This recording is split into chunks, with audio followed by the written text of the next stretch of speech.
수진아, 사실 어떤 게 좋고 나쁜지 각자 생각하는 관점과 추구하는 방향에 따라 천국이 될 수도 있고 지옥이 될 수도 있다고 봐. 좋고 나쁨의 기준은 자신이 보고 듣고 경험해보면 가장 현명하게 판단할 수 있을 것 같아. 너무 경쟁적이고 속도에 민감하고 빨리빨리에 지친 사람은 일본이 좋을 수 있고 답답한 일처리, 과도하게 굽신거리며 개인주의 성향이 싫은 사람은 한국이 좋을 수 있을 거야. 두 나라마다 장단점이 있으니 절대적 기준은 없는 것 같아. 카페에서 외국인 여성과 한국인 여성이 서로 이야기를 나누고 있는데요. 두 사람은 매우 진지하게 한국과 일본에 대해서 이야기를 나누었는데 한번 들어보도록 하겠습니다. 오늘의 사연은 한국과 일본에서 오랜 생활을 해온 프랑스 회사원 끌레랑 씨가 제보해 주신 이야기를 토대로 재구성된 이야기입니다. 영상을 시작하기 전 구독과 좋아요는 영상 제작에 큰 힘이 됩니다. 안녕하세요. 저는 프랑스가 고향이고 현재는 한국 IT 회사에서 기획과 제품 개발을 하고 있는 끌레랑이라고 합니다. 회사의 어느 분야든 모두가 다 중요하겠지만 특히 제품 개발은 정말 골머리가 터질 정도로 끊임없이 생각하고 아이디어를 내놓아야만 하는 분야입니다. 하지만 아이디어는 잘 떠오르지 않았고 항상 신개발이란 무거운 숙제를 끌어안고 시간을 보내니 스트레스가 장난이 아니었죠. 저는 매번 입버릇처럼 스트레스가 너무 많아서 힘들다고 하소연을 하면서도 결국 새로운 기획과 제품 개발로 주위의 기대를 저버리지 않았습니다. 그렇게 시간이 흘러 저는 나름 회사에서 실력을 인정받아 해외 파견을 나가게 되었고 운이 좋게 경제대국 일본과 새로운 문화와 첨단 IT 기술로 세계가 주목하는 한국에서 꽤 많은 시간을 보내며 좋은 경험을 하게 되었습니다. 일본에서 4년, 한국에서 3년을 살아보니 두 나라의 장단점을 잘 알게 되었고 언젠가 두 나라에 대해서 꼭 얘기를 해보고 싶었습니다. 마침 한국에서 수진이라는 친구와 제품과 문화에 대한 얘기를 하다가 한국과 일본 얘기가 나왔고 수진이도 일본에서 5년 정도 어학연수를 하면서 일본에 대해 잘 알고 있어. 각자 한국과 일본의 장단점을 얘기하는 시간을 가져보기로 했습니다. 지금부터 들려드릴 내용은 저희 둘 다 경험하고 생각했던 한국과 일본의 장단점에 공통된 내용입니다. 수진이는 한국 사람임에도 불구하고 매우 냉철하고 균형 있게 한국과 일본에 대해서 얘기하는 저에게 공감을 해줬고 저는 최대한 한국과 일본에 대해서 객관성을 가지고 장단점을 말했습니다. 제가 하는 말은 두 나라가 좋고 나쁨이 아니라 현재 느끼고 있는 한국과 일본의 관점을 외국인이 보는 시선이라고 생각하시면 좋을 것 같습니다. 첫 번째로 저는 한국 사람들은 한마디로 성격이 매우 급하다고 생각합니다. 물론 국민 전체가 그런 것은 아니지만 대체로 한국은 속도감 있는 것을 중요시하는 것 같았습니다. 반대로 일본 사람들은 느릿느릿해서 처음에는 답답하다는 생각을 많이 했고 적응이 안 될 때가 있었지만 시간이 지나니 오히려 편하다는 생각이 들었습니다.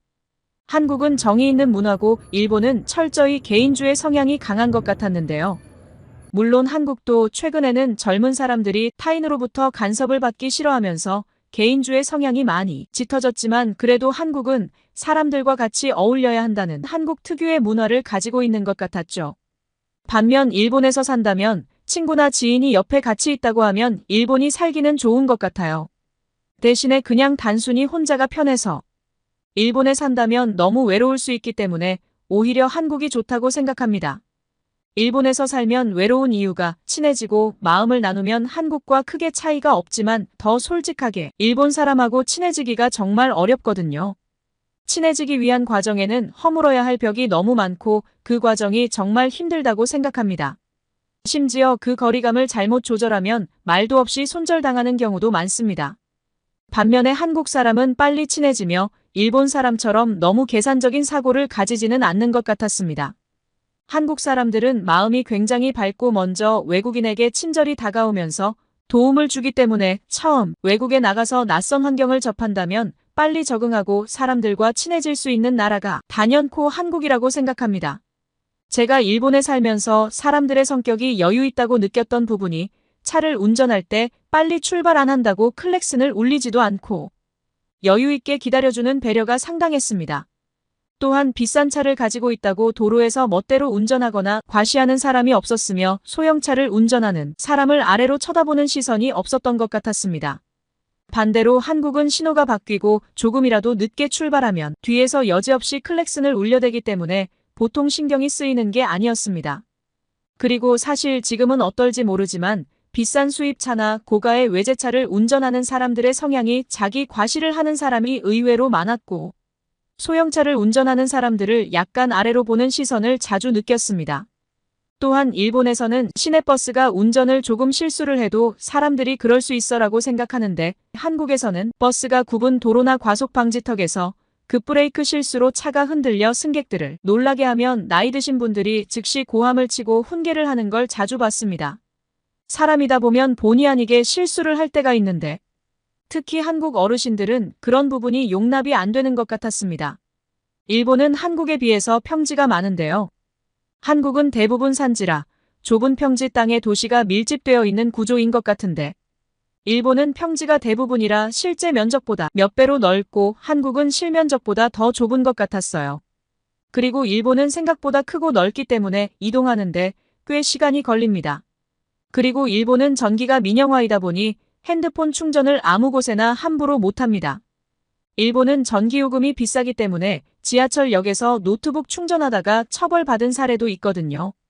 반면에 한국은 웬만한 곳에서는 충전이 가능한데, 기차역, 지하철역, 공항, 심지어 고속도로 휴게소는 물론이고 카페는 언제든지 충전이 가능하고요. 한국에서는 무료 충전할 곳이 많고 필요하면 언제든지 이용할 수 있는 곳이 많아서 매우 좋고 편리한 것 같았습니다. 제가 무엇보다도 일본에 있을 때 놀라웠던 건 일본은 흡연율이 20%도 되지 않는 데에 비해 공공장소는 물론이고 아무 데서나 담배를 피우는 걸 보고 정말 충격이었는데요. 물론 지금은 정책이 많이 강화되어 덜하지만 여전히 한국만큼은 금연제도가 확실히 되어 있진 않는 것이 조금 아쉬웠죠. 아마 담배 연기를 극도로 싫어하는 여성분들은 많이 불편하겠죠. 그리고 재미있었던 건 일본은 편의점이 곳곳에 상당히 많이 있는데요. 그곳에서 프린트도 출력하고 간단한 은행 업무도 보는 등 생활에 굉장히 유용하게 이용하는 장소인데 반해 성인물 잡지책이 당당하게 아무렇지 않게 진열이 되어 있더라고요. 어린아이들도 많이 드나드는데 남자들이 자연스럽게 성인물을 보고 있는 게 신기하더라고요. 일본은 그만큼 성에 대한 문화가 개방되어 있다는 것이겠죠. 한국 편의점은 신문이나 일반 잡지만 있잖아요. 무엇보다도 일본에서 제일 불편한 건 너무 시대에 뒤떨어진 아날로그적인 시스템이었던 것 같았습니다. 한국은 가까운 구청이나 동사무소, 지하철역 주변에서 전국 어디에 있던 증명서에 관한 서류를 자동 발매기로 발급을 받을 수 있는데, 일본은 출생지와 출신학교를 직접 찾아가야만 되고, 가까운 음식점이나 상점은 카드가 아닌 현금으로 지급해야 하는 불편함이 있습니다. 더욱 놀라운 건 일본에서는 관공서에서 아직도 플로피 디스크를 쓰고 있다는 사실에 매우 충격을 받았습니다.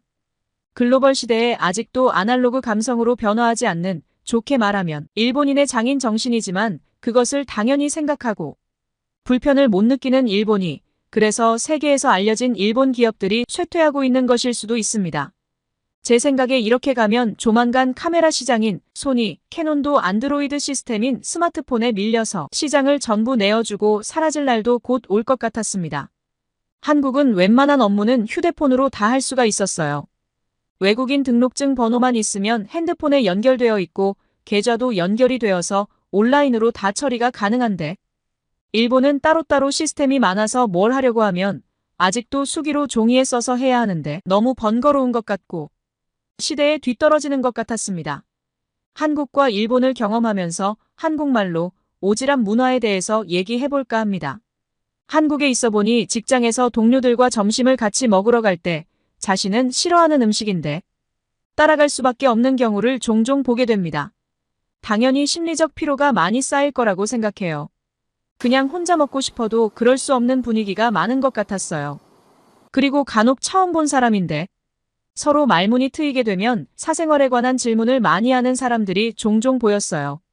몇 살이냐, 어디서 왔고, 적응은 잘하고 있냐, 한국에서는 외국인이 이렇게 행동해야 한다는 등 소위 말하는 안 해도 되는 부분까지 간섭하는 오지랖은 아직도 있는 것 같았거든요. 그런데 일본은 그런 부분은 전혀 없었어요. 상대에 대해서 아무리 친해졌다고 해도 절대로 개인 신상에 대해서는 묻지 않았고, 식사도 일본은 혼밥이라는 개념 자체가 없습니다. 그냥 혼자서도 자연스럽게 먹고 특히 계산은 누가 내고 누가 얻어먹고 하는 개념이 없이 자기 것은 자신이 계산하는 철저히 개인주의 사고방식이 자리 잡고 있는 것 같았습니다. 일본에서 가장 좋았던 점은 남을 별로 의식해 본 적이 없었던 것 같았습니다. 반대로 한국은 남의 이목과 시선에 매우 민감한 것 같았거든요. 제가 한국에서 살면서 일본인의 삶의 질이나 생활 수준을 비교해보면 교통생활의 편리함과 관공서 업무 처리, 세계 최고의 가전제품, 집 인테리어, 현대식의 건물 구조, 교통환승제도 등 최강국 IT 나라답게 모든 게 모바일이나 인터넷으로 엄청나게 빠른 속도의 업무 처리가 사실 편리함으로 보면 한국이 더 앞서 있고 살기 좋은 건 맞는 것 같았어요. 그 외에도 기본적으로 일반인의 평균 생활 수준의 급여로 살 수가 있고 누릴 수 있는 범위가 커서 한국과 일본은 이제 솔직히 저는 한국이 압도적으로 나은 것 같았어요. 해외를 나가서 다른 세상을 객관적으로 보는 사람도 한국인이 훨씬 많고 일본인은 여권 자체가 30% 정도밖에 없다고 합니다. 일본은 익숙한 것만 변화 없이 단순 반복하는 사회에서 미련한 곰을 만들고 노인과 지위 있는 기득권 자본가만 유리한 그런 느낌입니다. 한마디로 좋게 보면 섬세한 거고 안 좋게 보면 융통성 없는 거라고 보면 될 것 같아요. 그리고 일본은 업무 처리 능력이 매우 늦고 떨어지는 것 같다는 느낌을 받았어요. 특히 공공기관, 관서 등은 답답할 정도로 아날로그적인 세상을 살고 있는 느낌이 강했고 답답했습니다. 다만 원칙대로 생각 없이 수동적으로 살기에는 매우 최적화된 곳이 일본인 것 같았어요. 결론은 일본은 무슨 일이 있어도 매뉴얼대로만 하면 일을 잘하는 것이라는 생각이 들었습니다. 그에 비해서 한국은 매우 유연성 있게 업무를 하고 위기 대처 능력이 아주 뛰어나며 상황 판단을 대단히 빠르고 적절히 하며 대처를 잘하는 것 같았습니다. 특히 공공기관, 은행, 병원 등에서 업무나 치료를 받을 때 스마트한 최첨단 시스템으로 순식간에 스피드하게 업무 처리를 하는 걸 보면 외국인 입장에선 솔직히 매우 놀라고 감탄이 절로 나오죠. 어떻게 이렇게 빨리 업무가 가능한지 존경심까지 생길 때가 많았습니다. 중요한 건 한국은 한 해 한 해가 아니라 매일매일 점점 더 빨리 업그레이드 되는 것 같은 느낌을 받았습니다. 그만큼 한국은 현대 시스템을 활용하는 업무와 일상생활이 세계에서 가장 빠르고 아무도 따라올 수 없는 독보적인 존재의 나라인 것 같았습니다. 어떻게 보면 한국의 빨리빨리 문화가 이런 현대인의 속도전에 긍정적인 영향을 끼쳤는지도 모릅니다. 그리고 서비스 문화에 대해서 얘기를 한다면 한국도 서비스가 친절하고 좋다고 느끼지만 솔직하게 일본의 서비스는 부담스러울 정도로 서비스가 엄청났습니다. 세상에 식당에서 알바하는 일본 학생이 머리 숙여서 물을 마시는데 왜 그렇게 하냐고 물어보니 손님이 보는 곳에서 예의가 아니라고 하면서 아무렇지 않게 얘기하는 걸 보고 엄청 충격을 받았습니다. 한국은 그 정도는 아니니까요. 그런데 일본은 편의점에서 아르바이트하는 사람도 휴대폰을 본다거나 앉아있는 사람이 없었어요. 제 생각은 손님 입장에서는 존중을 받는다는 느낌이 들어 좋을지 몰라도 점원의 입장에서는 매우 힘들 것 같아 보였습니다. 왜냐하면 여기서는 내가 손님이지만 또 다른 곳에서는 자신이 종업원이 될 수도 있으니까요. 일본은 너무 서비스 정신이 강한 게 어쩌면 업무상 비효율을 가져올 수 있을 것 같았어요. 적당한 선에서 서비스를 하는 게 받는 입장에서도 부담이 없을 것 같았거든요. 사실 손님도 왕이 아니지만 그렇다고 종업원도 하인이 아니잖아요. 저는 한국처럼 적당히 인사를 하고 서로 동등하게 인정해주고 존중해주는 게 맞다고 생각하는데 사람의 관점에 따라 다르겠죠. 어떤 외국인은 한국의 빨리빨리 문화가 싫고 부담이 되어서 좀 느리더라도 아날로그적인 일본이 편하다는 외국인도 있었어요. 그런데 제가 일본에서 느낀 건 일본 사람들이 눈치 보고 죄송할 것도 없는데 말끝마다 사과하고 고개 숙이는 문화나 일본의 서열 문화 같은 건 불편할 정도로 싫었거든요. 그냥 적당한 서비스와 인사가 서로에게 부담이 없는 것 같았어요. 그리고 이 부분은 굉장히 민감한 부분인데 일본과 한국은 손님 갑질 진상 비율이 솔직하게 살아본 결과 진상 비율은 한국이 훨씬 높은 느낌이었다고 개인적으로 생각합니다.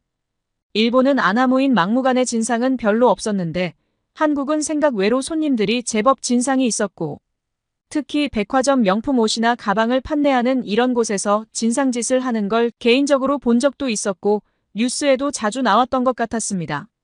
더 많은 내용들도 있지만 마지막으로 어떤 게 좋고 나쁘다는 절대적인 진리는 없다고 생각하며 제 관점으로 얘기해 보았습니다. 저의 얘기는 여기까지입니다. 시청해 주셔서 감사합니다.